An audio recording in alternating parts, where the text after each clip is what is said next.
On va se balader un petit peu, on vient d'arriver à Washington et on va visiter un peu la ville avant notre show de ce soir.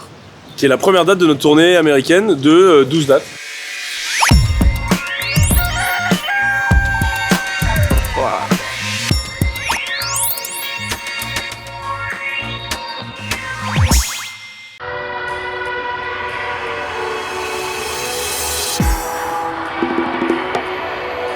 La peinture est nickel.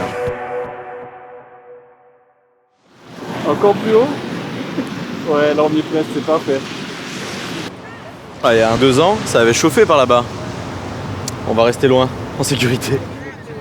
On a l'impression d'avoir vu déjà 10 000 fois le Capitole, l'Obélisque, la Maison Blanche, et c'est là qu'on réalise qu'on est baigné par la culture américaine depuis tout petit. Les films, les séries, que ce soit New York, même Washington. En fait, il n'y a pas une ville où il n'y a pas un monument emblématique qu'on ne connaît pas déjà. C'est vrai. On rigole tout du long ? Ok.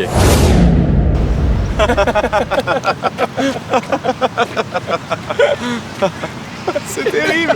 Je suis extrêmement gêné. Non mais en fait on a vu une vidéo qui nous a fait mourir de rire, c'est 2 mecs qui voyagent ensemble, 2 potes, et qui face cam rigolent, explosent de rire sur devant chaque monument qu'ils voient, tu vois.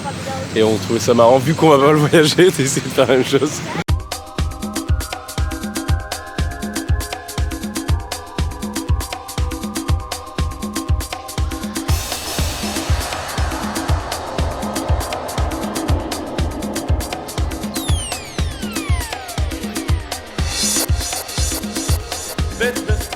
Ça la monte un peu.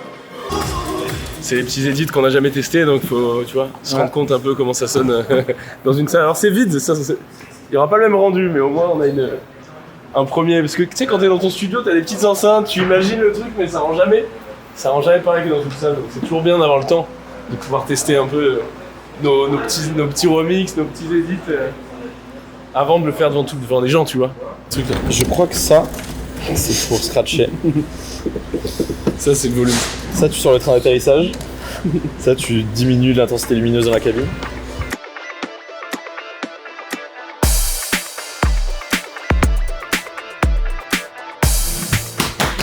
T'es prêt ? Ouais, ça va tout. J'ai hâte. Ouais, bah c'est bon, il faut y aller là. Il y a un moment, on se prépare pour le saut. Le saut est Sofia. J'en fais une semaine qu'on est comme ça. Allez, c'est bon, on y va là. On part. How are you doing, Washington? On parle français ou anglais ici? It's our first time here. We're so happy. We have no idea. Les premières dates qu'on a fait aux États-Unis, au Canada, on se rendait compte que dans la salle, c'était plus de 50% de Français, quoi. On faisait un petit test micro, est-ce qu'il y a des Français dans la salle, et donc il y avait énormément de Français et leurs amis américains, et en fait la proportion évolue au fur et à mesure dès qu'on revient, parce que bouche à oreille. Je me rappelle la tournée aux États-Unis du groupe Justice, cette vidéo, ce long métrage, j'ai vu des dizaines de fois. C'est quand même impressionnant, il y a tout un imaginaire derrière la tournée aux États-Unis. On n'est pas du tout du style à rester dans nos chambres d'hôtel. Dès qu'on a la possibilité, on essaie de profiter des endroits où on va à chaque fois, même quand c'est pas la première fois qu'on va dans une ville, on essaie d'en profiter un maximum. On a la chance de vivre ça, donc il faut en profiter. L'Obélisque, par exemple, c'est impressionnant. On pensait que par rapport à celle de Paris, ce serait vrai, mais non. Est-ce que le temps est bon à Washington ou pas?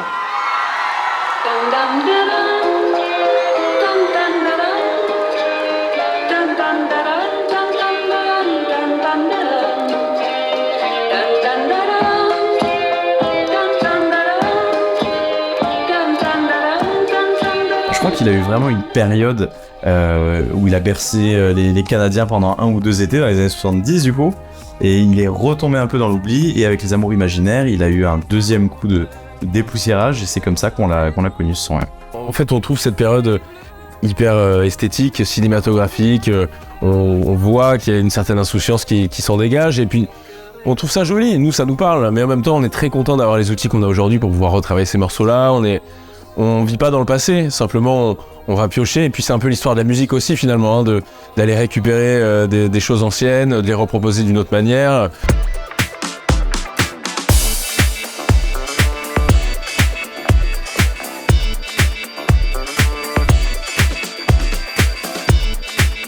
dans mon imaginaire en tout cas, c'est une musique beaucoup plus house, funk, tu vois, qui est un peu plus loin de l'esthétique des derniers morceaux. Alors on essaie de s'en rapprocher sur le troisième album, mais si French Touch ça veut dire des Français qui font de la musique électronique, on en fait partie, ouais. Mais il y a une différence en fait entre ce qu'on produit et ce qu'on joue. Si tu t'attends uniquement à entendre des petites balades électroniques pendant 1 heure, tu vas être un peu surpris.